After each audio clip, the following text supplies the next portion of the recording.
Donc moi j'ai beaucoup de chance, je vis et je travaille en Pays Basque intérieur. Alors de par mon boulot, donc je suis animatrice et chargée de production à Canal Doudé, la télévision locale participative en langue basque basée à Bidaray. Donc de par mon boulot, je sillonne pas mal le Pays Basque et surtout le Pays Basque intérieur, donc cette partie de la Basse-Navarre et de la Soule où je vois quand même des changements ces dernières décennies. Donc une zone rurale très montagneuse qui malgré tout se dévitalise beaucoup. Les jeunes sont partis pour chercher du travail en ville. Les maisons se ferment, l'agriculture se fragilise, il y a de moins en moins de transmission. Les jeunes ou les agriculteurs hésitent aussi à s'installer, l'artisanat, les petits commerces, les services, difficile pour tout le monde. Mais j'ai l'impression que ces dernières années, en tout cas dans certaines vallées, il y a une vraie prise de conscience de la part des habitants.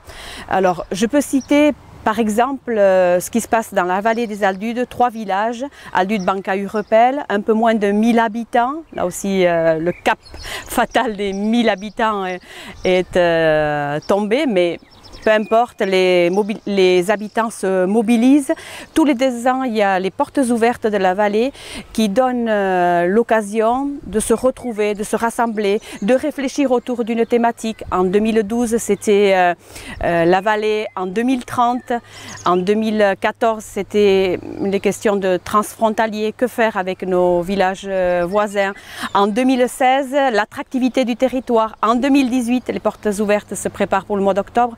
C'est la question du travail dans la vallée, comment on travaille, comment on pourra y travailler encore demain, les nouvelles formes de travail, la question du revenu universel, la question du salaire à vie. Voilà, toutes ces questions qui se réfléchissent entre les habitants et qui font que les gens se sentent moins isolés, moins seuls, se retrouvent pour préparer ensemble l'avenir de leur vallée. La même chose se passe en vallée d'Ergaray, 5-6 villages sur la route d'Irati. Pareil, les gens réfléchissent sur l'agriculture, sur le patrimoine, tout ce qui fait la valeur ajoutée de leur territoire.